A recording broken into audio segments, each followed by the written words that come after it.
Hello friends, welcome back hi fi study changing the way of education. दोस्तों, आज की class में हम लोग अपना एलसीएम एचसीएफ की क्लास नंबर 3 डिस्कस करने वाले हैं ना। इससे पहले 2 क्लासों में मैंने आपको पूरा बेसिक इस चैप्टर का बता दिया है। जितने टाइप के प्रश्न बनते हैं उन प्रश्नों को विद एग्जाम्पल मैंने आपको सॉल्व कराया है। तो उम्मीद करते हैं कि बेसिक आप बिल्कुल क्लियर समझ में आ गया होगा आपके। अब जो बारी आती है वो है कि बुक के क्वेश्चनों को सॉल्व करने की। तो मैंने 3 क्वेश्चन यहाँ पर लिख रखे हैं, और भी क्वेश्चन हैं, बस स्पेस कम होने के कारण मैंने 3 ही क्वेश्चन पहली बार में लिखे हुए हैं। बाकी 1 बाय 1 करके हम लोग सॉल्व कर लेंगे, है ना। तो आइए शुरुआत करते हैं, लेकिन उससे पहले आप वीडियो को शेयर जरूर करें अपने मित्रों के संग। लाइक नहीं किए हैं तो लाइक कर देना जब पसंद आएगी तब, लेकिन सब्सक्राइब आप अभी भी कर लीजिए, है ना। तो आइए शुरुआत करते हैं। फर्स्ट क्वेश्चन है 156, 221, 364 का आपको क्या बताना है? एचसीएफ बताना है। एचसीएफ का मतलब सर क्या होता है? Highest common factor. हिंदी में क्या कहते हैं? तो महत्तम समापवर्तक हमको इसको बताना है। तो देखो, जब भी क्वेश्चन में मेंशन ना किया गया हो कि गुणनखंड विधि से बताइए या भाग विधि से बताइए, तो जो विधि आपको आसान लगेगी उसी विधि से आप इस क्वेश्चन का उत्तर दे सकते हो, जब तक मेंशन ना किया गया हो, है ना। तो हम इसको भाग विधि से सॉल्व करते हैं। आइए जरा हम इस क्वेश्चन पे चलते हैं। तो क्वेश्चन हमारा कुछ इस प्रकार से है, कह रहा है 156, उसके बाद क्या है 221 यानी 221, और देन उसके बाद क्या है 364, है ना, 364। मिडिल नंबर कौन सा है जो मिडिल में हो? तो वो है 221। तो इस मिडिल नंबर को हम लोग सबसे छोटे नंबर से भाग करते हैं। कितना है भैया? 156। अब कितनी बार जाएगा? एक बार जाएगा ना। तो 156 एक कम कितना हो जाएगा? 156। अब हम यहाँ से इसको घटा लेंगे तो 11 में से 6 जाएगा, बच गया 5, यहाँ बच गया 1। अब 1 से तो 5 जाएगा नहीं, तो इसीलिए हमने 1 हासिल लिया। 11 में से 5 गया तो कितना बच गया? 6, है ना। तो अब क्या करेंगे? अब ये जो हमारा रिमाइंडर बचा है ये करेगा किसका काम? ये भाजक का काम करेगा, और जो यहाँ भाजक था वह यहाँ भाज्य बन जाएगा, यानी 156 बन जाएगा। कितनी बार जाएगा? 2 बार चला जाएगा। 65 दुना कितना होता है? 130 होता है ना। तो 65 दुना हो गया 130। अब घटा लेंगे तो ये बच गया आपका 6, 5 में से 3 जाएगा 2, और ये क्या हो गया हमारा? ख़त्म हो गया। अब 26 बचा। जो प्रक्रिया यहीं अपनाए थे वही यहाँ पर भी अपनाएंगे। 26 हमारा शेषफल है तो ये भाजक बन जाएगा, और 65 हमारा क्या बन जाएगा? भाज्य बन जाएगा। सर कितनी बार जाएगा? तो 26 तियाँ कितना होता है? 20 तियाँ 60, 6 तियाँ 18, 78 ज़्यादा हो गया, मतलब 2 बार जाएगा। तो 26 दुना कितना हो गया? 52 हो गया। 5 में से 2 जाएगा तो 3 बच गया। 6 में से 5 जाएगा तो 1 बच गया। ये बच गया 13। अब इस 13 से हम इस 26 को डिवाइड करेंगे। भाई लो, डिवाइड कर दिया। 13 दुना कितना हो गया? 26 हो गया। तो यहाँ 2 संख्याओं से हमें एक ऐसी संख्या प्राप्त हुई जो इसको डिवाइड करेगी, वो है 13। अब इसी संख्या से बची हुई संख्या को हम डिवाइड करेंगे। तो आओ जरा देखते हैं। बची हुई संख्या थी हमारी 364, और हमारे पास संख्या क्या है? 13। भाई कितनी बार जाएगा? तो आप देख सकते हो 13 2 बार चला जाएगा ना। 13 दुना हो गया 26। अब यहाँ 6 से 6 गया 0, और 3 में से 2 गया 1, और ये बच गया 4। 13 की टेबल में 104 कितनी बार आता है भाई? 13 सत्ते 91, और 13 अट्ठे 104, यानी ये पूरा 28 बार में काट दे रहा है। तो अब आप देख सकते हो कि 13 ही वह नंबर है जो यहाँ से 364 को भी डिवाइड कर रहा है। 13 वही नंबर है जो इन 2 संख्याओं को भी डिवाइड कर रहा है। अतः हम कह सकते हैं कि इस क्वेश्चन का जो एचसीएफ है, जो आंसर है, वो कितना आएगा? 13 आएगा इस क्वेश्चन का बिल्कुल सही जवाब। यही कंसेप्ट मैंने आपको बताया भी था कि इसी कंसेप्ट से आपको क्वेश्चनों को लगाना है। बात बिल्कुल क्लियर। फर्स्ट क्वेश्चन का आंसर कितना आएगा 13। सारे बुक के प्रश्न हैं आपके और कहीं के प्रश्न नहीं है, नोट कर लीजिए। नेक्स्ट देखते हैं अगला प्रश्न और उसको सॉल्व करने की हम कोशिश करेंगे, ठीक है ना मेरे भाई। चलिए दूसरा प्रश्न पढ़िए और जिस भी मेथड से आपको लगाना है उस भी मेथड का प्रयोग करके आप इस क्वेश्चन को लगा सकते हैं। क्वेश्चन नंबर 2 का उत्तर देने की कोशिश कीजिए। कह रहा है 12, 9, 25 का एलसीएम ज्ञात करना है। लोवेस्ट कॉमन मल्टीपल आपको ज्ञात करना है, मतलब कि लासा या लघुत्तम समापवर्त। तो संख्या हमारे पास एक तो 12 है भाई, एक क्या है 9 है और एक कितना है 25 है। अब हम क्या करेंगे, ये छोटी संख्याएं दिख रही हैं ना, और जब भी छोटी संख्याएं आपको दिखें तो आप उसको क्या करो, गुणनखंड मेथड से लगा लिया करो। यहाँ 12 है तो 12 को मैं कह सकता हूँ 2 दूनी 4 तिया 12, यही कह सकता हूँ। और इसी को मैं इस तरीके से रिप्रेजेंट कर सकता हूँ, 2 दी पावर 2 हो जाएगा और इंटू 3 दी पावर कितना 1 या 3, कुछ भी ना पावर कहो क्योंकि 3 एक बार ही आया। चीज़ें क्लियर ना। 9 को मैं क्या कह सकता हूँ, तो आप कहोगे सर इसको इसी तरीके से आप 3 इंटू 3 कह सकते हैं, और 3 इंटू 3 का मतलब 3 की पावर कितनी कह सकते हैं, 2 कह सकते हैं। 25 को मैं क्या कह सकता हूँ, तो आप कहोगे सर 5 इंटू 5 कह सकते हैं, और 5 इंटू 5 का मतलब 5 की पावर कितना आ जाएगा, 2 आ जाएगा। अब सभी साथी एक बार कमेंट में लिख कर बताएंगे कि एलसीएम में हम पावर छोटी लेते हैं या पावर बड़ी लेते हैं। आप कहोगे सर एलसीएम का मतलब पावर कैसी, बड़ी, बिगेस्ट पावर लेते हैं। तो यहाँ देखो 2 यहाँ पर है तो 2 तो हमें लेना मैंडेटरी है, क्योंकि 2 कॉमन हो या ना हो, जब एलसीएम लगाते हैं तो बिना कॉमन वाला भी हम कंसीडर करते हैं जिसकी पावर बड़ी होती है। तो 2 दी पावर कितना आ जाएगा, 2 यहाँ पर हमने ले लिया। ओके, यहाँ 3 की पावर 1 है, यहाँ 3 की पावर 2 है। कौन सी पावर बड़ी, 3 की पावर 2, तो 3 की पावर 2 को भी हमने ले लिया। बचा आपका 5 की पावर 2, तो इस 5 की पावर 2 को भी हमने ले लिया है। अब इसको जब मैं आगे सॉल्व करूँगा तो 2 की पावर 2 का मतलब 4 हो गया, 3 की पावर 2 का मतलब 9 हो गया, और ये 5 की पावर 2 का मतलब कितना हो गया, 25 हो गया। अब जब आप इसको सॉल्व करोगे 9 चौके 36 और इंटू क्या हो जाएगा 25, जब गुणा कराओगे तो 25 छक्का 150 का 0 हासिल 15 आ गया, 25 या 75, 75 में 15 जोड़ोगे तो 90। एलसीएम कितना आ गया सर, 900 आ गया इस क्वेश्चन का बिल्कुल सही जवाब। कितना आ गया, 900 इस क्वेश्चन का बिल्कुल सही जवाब है। आई होप आपका भी इतना ही उत्तर आ रहा होगा कि 900 हो जाएगा 12, 9 और 25 का क्या, तो एलसीएम। चीज़ें बिल्कुल क्रिस्टल क्लियर आपकी समझ में आ रही है ना, ठीक है सर। चलिए नेक्स्ट क्वेश्चन पे पहुंचते हैं, क्वेश्चन नंबर 3 पर। देखो जिन भी साथी के पास अगर बुक नहीं है तो ये क्वेश्चन आप नोट कर लो, क्योंकि आज की क्लास से मैं अब आपको बुक के ही क्वेश्चन सॉल्व करा रहा हूं, तो आप इसको अच्छे से नोट भी कर सकते हो, यहीं से आपके पेपर में क्वेश्चन फंसेंगे। क्वेश्चन नंबर 3 है कि 2 संख्याओं का लघुत्तम समापवर्तक मतलब कि एलसीएम 2079 यानी 2079 है और एचसीएफ 27 है। यदि एक संख्या 189 है तो दूसरी संख्या आपको बताना है। देखो हमने आपसे क्या बताया था कि एक गोल्डन फार्मूला मैंने आपको बताया था। क्या बताया था सर कि एलसीएम और गुणे क्या होता है एचसीएफ, और बराबर होता है फर्स्ट नंबर इनटू में क्या हो जाता है भाई सेकंड नंबर, यानी पहली संख्या गुणे दूसरी संख्या, ये बराबर होता है एचसीएफ गुणे एलसीएम के।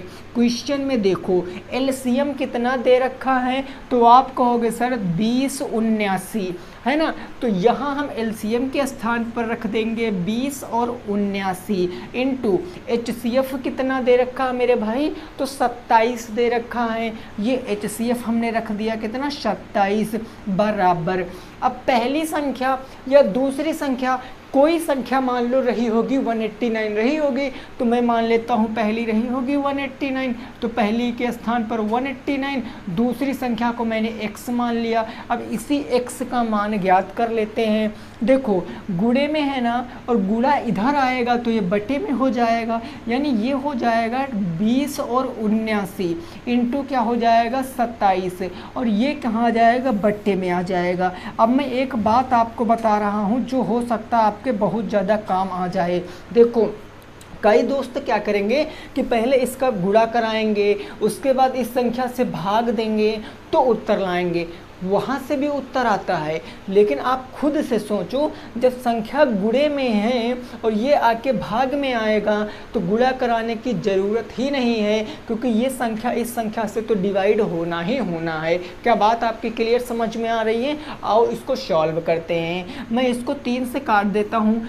3 नवा कितना हो गया 27, 3 छंग 18 हो गया, 3 तियाँ कितना हो गया 9 हो गया, 9 सत्ते कितना हो गया भाई 63 हो गया, 20 79 बटे 7। अभी 7 से काटते हैं तो 7 दूनी कितना हो गया 14, 14 6 20 67 हो गया ना, और 7 नवैया कितना हो गया 63 हो गया, 63 और 4 तो 4 जाएगा 49, 7 सत्ता 49, यानी ये कितना आ गया 297। एक्स की वैल्यू फाइनली कितनी आ गई 297, और एक्स था क्या, एक्स ही तो हमारा सेकंड नंबर था और दूसरी संख्या ही पूछे था। तो अतः हम कह सकते हैं कि जो दूसरी संख्या आई है, जो सेकंड नंबर आया है, वो कितना आया है मेरे भाई, आपको सर 297 इस क्वेश्चन का क्या है बिल्कुल सही जवाब है। 297 इस क्वेश्चन का क्या है बिल्कुल सही उत्तर हो जाएगा। आई होप आपको चीज़ें बिल्कुल अच्छे से समझ में आ गई होंगी, है ना? क्लियर भाई? चलें आगे जी पहुँचते हैं।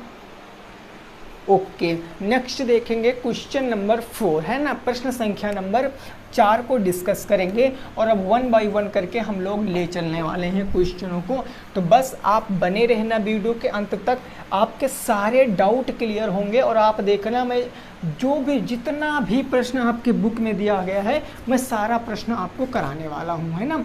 तो क्वेश्चन नंबर 4 देख लेते हैं क्या कह रहा है। ये कह रहा वह छोटी से छोटी संख्या ज्ञात करो। वह छोटी से छोटी संख्या मतलब स्मॉलेस्ट नंबर ज्ञात करना है। छोटी से छोटी संख्या ज्ञात करो जो जिससे 7 घटाने पर, अच्छा ठीक है भाई, जिससे 7 घटाने पर क्या कह रहा है, जिससे 7 घटाने पर वह 12 16 18, वह 12 16 18 और कितना है 21 से विभाजित हो जाए। ये बढ़िया क्वेश्चन है और ये 2016-17 में आया हुआ क्वेश्चन है ना। विभाजित हो जाए तो आप कितने लोग इस क्वेश्चन का उत्तर बता सकते हो। वह छोटी से छोटी संख्या ज्ञात करो जिससे 7 घटाने पर वह पूरी तरीके से 12 16 18 और 21 से विभाजित हो जाए। देखो जब भी कभी ऐसा प्रश्न बनेगा तो बस लैंग्वेज पे आ जाना, क्वेश्चन की लैंग्वेज पे आ जाना, और डिफिनेशन आप देखना कि डिफिनेशन मैंने आपको क्या बताई थी। भाई मैंने बताया था कि वह छोटी से छोटी संख्या जो दी गई संख्याओं से पूर्णतः क्या हो, विभाजित हो। अब देखो ये विभाजित हो और छोटी से छोटी जब मैंने बताया था तो उस कंडीशन में आपको पता हम क्या निकालते थे, एलसीएम, क्योंकि एलसीएम की डिफिनेशन ही होती है कि वह छोटी से छोटी संख्या जो दी गई संख्याओं से पूर्णतः विभाजित होती है, उसी को हम एलसीएम यानी लोएस्ट कॉमन मल्टीपल कहते हैं, है ना। तो अब अभी आप इस पे मत जाओ कि कितना घटाने की बात कह रहा है, अभी आप इस पे नज़र ना डालो। पहले आप देखो कौन कौन सी संख्या है, 12 16 18 और 21, तो हम इनका निकाल लेते हैं एलसीएम। तो भाई 12 को मैं ऐसे लिखता हूँ, है ना, उसके बाद मैं 16 को ऐसे लिखता हूँ, ठीक है सर, फिर मैं 18 को लिख लेता हूँ, उसके बाद हमारा 21 आ जाता है, कोई दिक्कत नहीं। गुणनखंड करेंगे 12 को क्या कह सकते हैं, तो अभी आप देखो 2 दूनी 4 तियाँ 12 हम कह सकते हैं इसको, कह सकते हैं ना। 16 को मैं 2 की पावर 4 कह सकता हूँ, क्योंकि 2 दूनी 4 दूनी 8 दूनी 16। मैं 18 को क्या कह सकता हूँ, मैं 18 को कह सकता हूँ 2 और 2 दूनी 4, 4 चौके 16, ठीक है। 2 तिया 6 और 6 त्रिक 18। 2 इंटू 3 की पावर कितनी कह सकता हूँ, 2 कह सकता हूँ। अरे बोलो, कह सकता हूँ ना। 3 की पावर 2 का मतलब 9 और 9 दूनी कितना हो गया, 18 हो गया। 21 को मैं क्या कह सकता हूँ, 7 इंटू 3 कह सकता हूँ। अब आप आसानी से बता सकते हो कि इन दिए गए नंबरों का एलसीएम क्या होगा। एक बार आप कोशिश करो बताने की।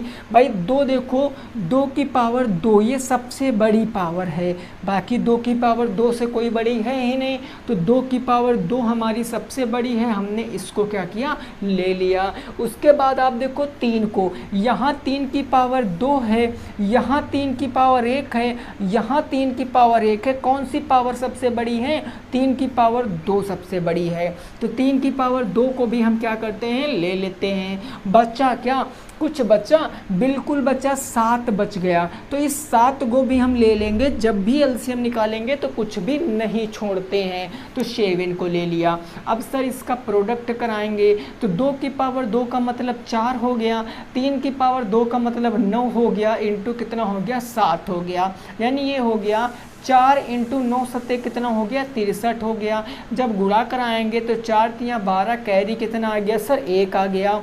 6 चौके के 24, 24 में 1 जोड़ेंगे तो कितना आ जाएगा, 25 आ जाएगा। अब जरा हमें एक बात बताओ, क्या ये हमारा उत्तर है 252? क्या उत्तर है? नहीं जी, नहीं है। क्यों नहीं है? क्योंकि ये तो हमने एलसीएम निकाला है, और एलसीएम की डिफिनेशन फिर से पढ़ो। एलसीएम वह छोटी से छोटी संख्या होती है जो दी गई संख्याओं से विभाजित होती है। मतलब यह जो 252 संख्या आई है ना, ये 12 से भी विभाजित है, या 16 से भी विभाजित है, या 18 से भी विभाजित है, और यह 21 से भी विभाजित है। लेकिन क्वेश्चन कह रहा है कि 7 शेष बचे। अब इस पर जाओ, कितना शेष बचे, 7 शेष बचे। अब शेष कब बचेगा, मैं आपको समझा रहा हूँ। देखो, जैसा मैंने कहा कि 5 में 5 से अगर मैं भाग दूंगा तो कहोगे क्या शेष बचेगा, कहोगे सर कुछ नहीं शेष बचेगा। लेकिन मैंने कहा कि 5 में 5 से भाग देते हो तो आपका कुछ शेष नहीं बचता है। 5 में किस संख्या से भाग दो कि आपका 2 शेष बचना चाहिए, तो आप क्या कहोगे, कहोगे सर अगर मैं यहाँ पर 7 से भाग दे दूँ तो 5 एकम 5, यहाँ पर 2 शेष फल बच जाएगा। मतलब दी हुई संख्या में जितना कह रहा है उतना ऐड कर दें बस। कितना कह रहा है, 7, तो हमने 7 यहाँ पर ऐड कर दिया, तो फाइनली उत्तर कितना आएगा, 259। ये क्वेश्चन का बिल्कुल सही उत्तर है, और आप इसको नोट कर लीजिए। 259 में अगर आप 12 से चाहे 16 से 18 से 21 से किसी से भी डिवाइड करके देख लो, हर कंडीशन में 7 शेष बचेगा। 12 से करके चेक कर लेते, 12 दूना 24, 1 बचा, 19 हो गया, 12 एकम 12, 7 19 हो गया। क्लियर चीज़ें, बाकी आप आगे चेक कर सकते हो। चलिए नेक्स्ट देखते हैं, अगला क्वेश्चन क्या कह रहा है उसको भी समझने की हम कोशिश करते हैं। नेक्स्ट क्वेश्चन को, यहाँ तक बात बिल्कुल क्लियर हो गया ना? ठीक है जी, बिल्कुल क्लियर है। चलिए नेक्स्ट देखिए क्वेश्चन नंबर 5 और उसको समझिए। देखिए यहाँ से लैंग्वेज वाले क्वेश्चन आने की ज़्यादा संभावना रहती है, तो बस आप लैंग्वेज वाले क्वेश्चनों को लगाना अगर सीख गए तो ये मानो कि पेपर में 1 से 2 नंबर पक्के हैं। 25 नंबर के पेपर में 2 नंबर तो मान लीजिए पक्के ही पक्के हैं।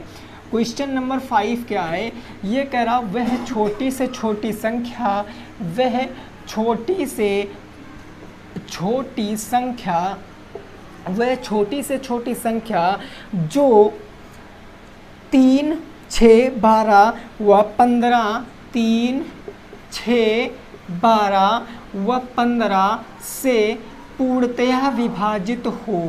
पूर्णतया क्या हो, पूर्णतया विभाजित हो। अब ये क्वेश्चन बिल्कुल आसान है, अगर अभी आपने लैंग्वेज समझ लिया है तो बस आप बता दोगे इसमें क्या निकालना है। इसमें कुछ घटाना भी नहीं है, जोड़ना भी नहीं है, तो क्या आप इस क्वेश्चन में निकालोगे, ज़रा एक बार आप हमें बताओ। आप कहोगे देखो मेरी बातों को बस पॉइंट को समझना बस। जब भी क्वेश्चन में भाषा वाले क्वेश्चनों में आपसे छोटी से छोटी दे दे और लास्ट में दे दे कि विभाजित हो, बस समझ जाओ वहीं पर कि सर क्या निकालेंगे, हम एलसीएम निकालेंगे दी गई संख्याओं का। संख्या कौन कौन सी दी गई है, 3, 6, 12 एंड 15। आओ जी निकाल लेते हैं इनका एलसीएम। इस बार हम भाग विधि का प्रयोग कर लेते हैं ना, तो 3 है, 6 है, 12 है और क्या है 15 है। अब भाग विधि में आपको पता है एक में ही हम गुणनखंड कर लेते हैं, यानी 3 एकम 3, 3 दूनी 6, 3 चौके 12 और 3 पंजे 15। अब 3 से कोई कटेगा नहीं, 2 से काट दो, 2 से 2 एकम 2, 2 दूनी 4 और ये 5 हो गया। फिर 2 से इस 2 को ख़त्म कर दो तो ये 2 एकम 2, 5 बच गया। अब इस 5 को आप ख़त्म कर दो, ये भैया एक बार में पूरा पूरा चला गया। तो आपका बचा क्या, ये 3, ये 2, ये 2 और ये 5, यानी इनका अगर मैं मल्टीप्लाई करा लूँ 3 इंटू 2 इंटू 2 इंटू 5 तो हमारा उत्तर आ जाएगा। यानी अब गुणा कराएंगे तो 3 दूनी 6, 6 दूनी 12, 12 पंचे कितना हो गया 60, यानी उत्तर कितना आ गया 60 आ गया इस क्वेश्चन का सही जवाब।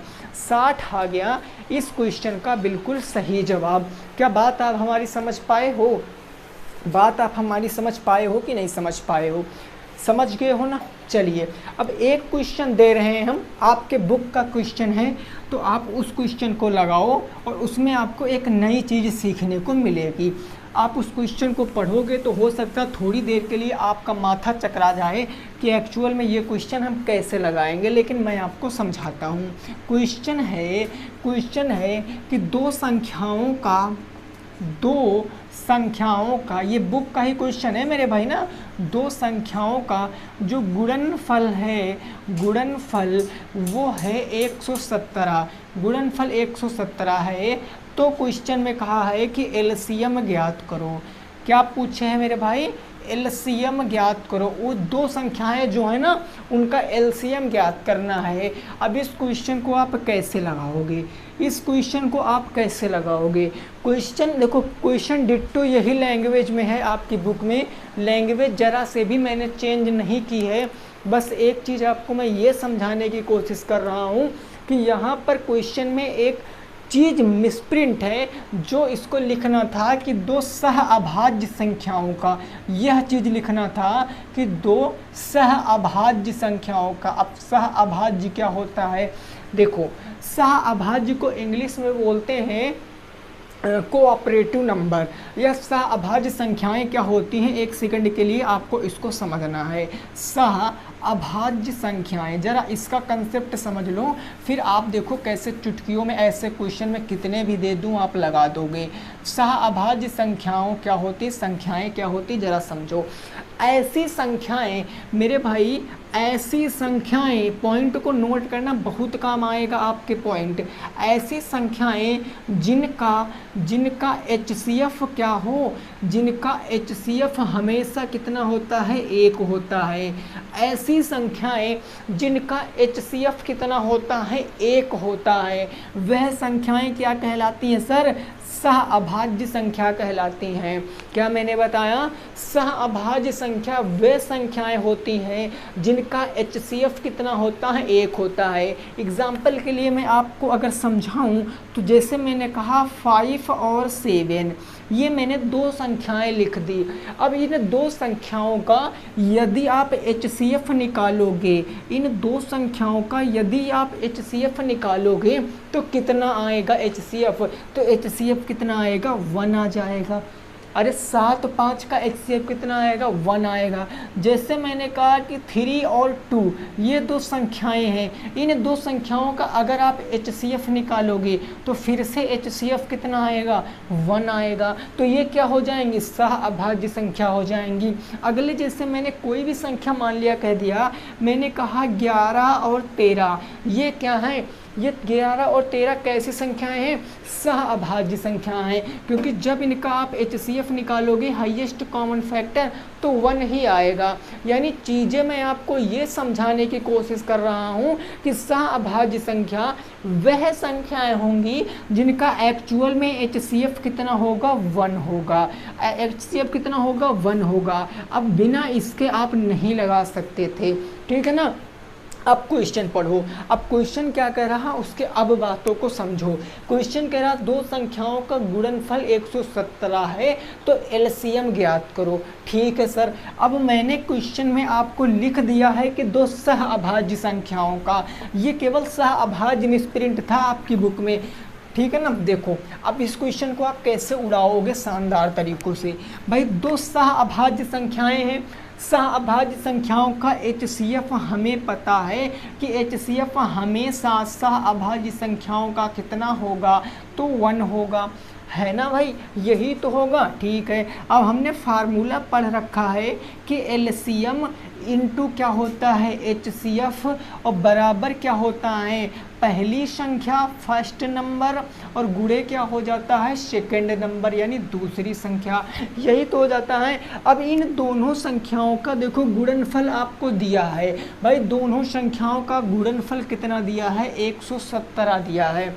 दोनों संख्याओं का गुणनफल कितना है 117 है, तो इसके स्थान पर मैं 117 रख दूंगा बराबर। यहाँ एलसीएम हमको ज्ञात करना है, मैंने x मान लिया और HCF हमेशा कितना होगा 1 होगा। 1 गुणे से जाएगा बट्टे में, तो x बराबर क्या आ जाएगा 117 बट्टे 1, या डायरेक्ट हम x के बराबर क्या कह सकते हैं 117 कह सकते हैं। ये बात डायरेक्ट आपको सीखनी पड़ेगी, क्योंकि जो सहअभाज्य संख्या होती हैं उन संख्याओं का जो एलसीएम होता है वो आपस में उन्हीं का गुणनखंड होता है, गुणनफल होता है।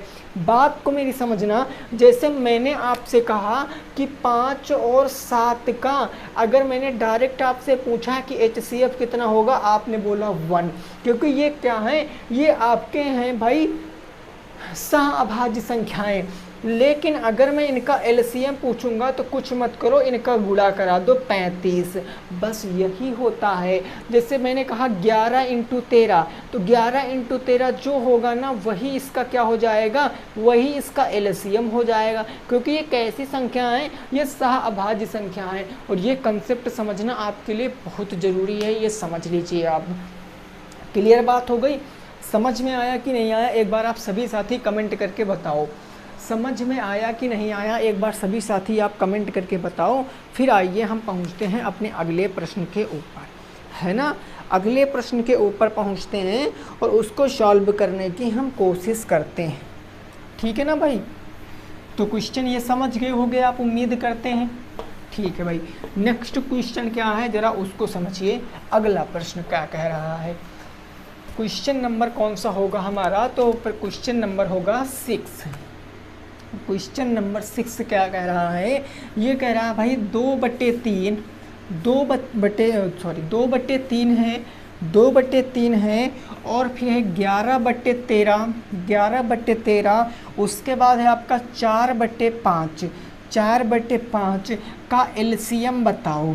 एलसीएम यानी लघुत्तम समापवर्त आपको बताना है। ये क्वेश्चन नंबर आपका कौन सा है, तो 6 नंबर है। बताओ इस क्वेश्चन का उत्तर बताओ कितना आएगा, इस क्वेश्चन का सही जवाब कितना आएगा, इस क्वेश्चन का सही जवाब। तो आप कह सकते हो सर यहाँ 2/3 है, 11/13 है, 4/5 है, ये क्या है परिमेय संख्या है। और परिमेय संख्याओं का जब हम एलसीएम निकालते हैं, जब लघुत्तम समापवर्त निकालते हैं, तो आपको पता है अंशों का लासा, अरे भैया पता है ना क्या होता है सर, अंशों का लासा और बटे क्या हो जाता है हर का मासा, है ना, यही तो हो जाता है हरों का मासा। बस अब यहाँ से आप अपना कंसेप्ट बिल्कुल क्लियर कर सकते हो। अंश क्या है 2, 11 और 4, तो हम अगर अंशों का मतलब कि 2, 11 और 4 का अगर मैं एलसीएम निकालूं तो इनका एलसीएम क्या आएगा, 2 से काटो, 11 2 1 कम 2, 11 कटेगा नहीं, 2 दूनी 4 हो गया। 2 से काटो यहाँ पर, 2 से 11 कटेगा नहीं, 2 एकम 2 हो गया। फिर 11 से आप इसको काटोगे एक बार, यानी कहने का मतलब एलसीएम कितना आ जाएगा, 2 दूनी 4, 11 चौक 44, यानी एलसीएम कितना होगा सर, तो 44 हो जाएगा। ठीक है, उसके बाद एचसीएफ निकालेंगे किसका, नीचे वाली संख्याओं का। नीचे वाली संख्याएं हैं 3, 13, 5। अब ये बताओ, ये प्राइम नंबर है ना, ये सारी अभाज्य संख्याएं हैं, तो सीधी सी बात है इनका एचसीएफ क्या होगा, 1 होगा, क्योंकि जब इनको आप भाग विधि से, चलो मैं भाग विधि से करके बता दे रहा हूँ। अगर मैं भाग विधि से करोगे तो बड़ी संख्या क्या है, 5 है। 5 को जब आप 3 से भाग करोगे तो कितनी बार जाएगा, 1 बार, 2 बच गया। 2 को 3 से भाग करोगे तो 2, 1 बच गया। अब 1 को 2 से भाग करोगे तो 1 दूनी 2, ख़त्म हो गया। यहाँ से संख्या क्या आ गई, 1 आ गई। अब इसी 1 से 13 को डिवाइड कर दोगे तो आपको पता है 1 तेरहियम कितना हो जाएगा, 13 हो जाएगा। ये 1 आ गया। और डायरेक्ट भी लिख सकते थे क्योंकि ये कैसी संख्या है, ये सह अभाज्य संख्या है। तो बस ठीक है, एचसीएफ आ गया है 1 और एलसीएम आ गया है 44, यानी उत्तर कितना आएगा, 44/1, या फिर आप डायरेक्ट इसको 44 ही लिखोगे ऐसे लिखने के बाद। तो उत्तर आ गया 44 इस क्वेश्चन का बिल्कुल सही जवाब है। 44 क्या है इस क्वेश्चन का अपने आप में बिल्कुल सत्य उत्तर है, नोट कर सकते हो। आगे पहुंचते हैं अगले प्रश्न पर और उसको हम शौक सॉल्व करने की कोशिश करेंगे, है ना। यहाँ तक बात बिल्कुल क्लियर समझ में आ गई मेरे भाई, कोई दिक्कत नहीं ना। ठीक है भाई, अगला क्वेश्चन देखिए क्या कह रहा है, क्वेश्चन नंबर 7, और उसको सॉल्व करने की कोशिश करना है आपको। प्रश्न संख्या 7 है ना। देखो क्वेश्चन नंबर 7, देखिए प्रत्येक वीडियो में हम लोग 10 क्वेश्चन करेंगे। तो ये क्वेश्चन कह रहा आपका 25x³ y³ z², 25x³ y³ z², उसके बाद है आपका 125 x² y और z³ का एलसीएम आपको बताना है। इसका क्या बताना है, एलसीएम लघुत्तम समापवर्त आपको बताना है। और याद रखना ये टाइप जो है ना मोस्ट इम्पॉर्टेंट टाइप है, मोस्ट इम्पॉर्टेंट टाइप है, क्योंकि मैं बता दूं 2019 का जो पेपर है, या आपके पास अगर साहित्य पब्लिकेशन की बुक है तो उस बुक में आपको ढेरों क्वेश्चन ऐसे मिल जाएंगे कि दिए गए अलजेब्रिक व्यंजन का जो बीजगणितीय व्यंजक है इनका एलसीएम निकालो या एचसीएफ निकालो। तो तरीका मैंने जो बताया वही आप फॉलो करोगे, अदर तरीका नहीं फॉलो करोगे। ठीक बात ना। चलिए जी, अगर मैं बात करता हूँ, सबसे पहले मैं इसको देखता हूँ तो ये लिखा है 25 गुणे x³ गुणे y³ गुणे z²। तो मैं इसको देखो मैं कैसे रिप्रेजेंट कर सकता हूँ। क्या मैं 25 को 5 गुणे 5 लिख सकता हूँ? आप कहोगे सर बिल्कुल, और इसी 5 गुणे 5 को मैं 5² भी तो कह सकता हूँ। आप कहोगे सर बिल्कुल कह सकते हो, क्यों नहीं कह सकते हो। यानी जहाँ पर 25 था वहाँ पर मैंने कहा 5² इंटू, अब इस x³ को हमने x³ ही रखा, y³ को हमने y³ ही रखा, z² को मैंने z² ही रखा। चीज़ें क्लियर हैं। अगला मैंने उठाया 125 और 125 के बाद है x², तो ये गुणे हो गया x², गुणे y कितना है 1 है तो y 1 हो गया, और z² कितनी है 3 है तो z³ हो गया। अब आप देखो मैं इसको लिखूंगा कैसे, तो मैं 125 को क्या मैं 5 × 5 × 5 नहीं लिख सकता हूँ भाई, 5 × 5 × 5 बिल्कुल, और इसी 5 × 5 को मैं 5³ भी तो कह सकता हूँ। अरे बोलो कह सकता हूँ ना। तो मैं 125 को 5³ कहूँगा, यानी ये हो जाएगा 5³ इंटू क्या है x², तो ये x² मैंने लिख लिया। x² के बाद क्या है y, तो y हमने लिख लिया। ये y मत समझ लेना, ये y के पहले गुणे का चिन्ह है ना, फिर है z³, तो ये z³ हमने यहाँ पर लिख दिया। ठीक है ना, ये z³ हमने यहाँ पर लिख दिया। अब बताओ क्या बताना था, एलसीएम बताना था ना, लघुत्तम समापवर्त आपको बताना था। तो एलसीएम आप फटाफट बता दो क्या होगा सर। इतना करने के बाद लासा में हमेशा बड़ी पावर लेते हैं, और बड़ी पावर देखो 5 की यहाँ पर 2 है, यहाँ पर कितना है 3 है, और 5 की पावर 3 सबसे बड़ी हो गया, हमने ले लिया 5 की पावर 3 को। अब चर में देखो यहाँ x की पावर 3 है, यहाँ x की पावर 2 है, कौन सी पावर बड़ी है, x की पावर 3, तो इस x की पावर 3 को मैंने ले लिया। अब देखो यहाँ y की पावर 3 है, यहाँ y की पावर 1 है, तो कौन सी y की पावर बड़ी है, y की पावर 3, तो y की पावर 3 हमने ले लिया।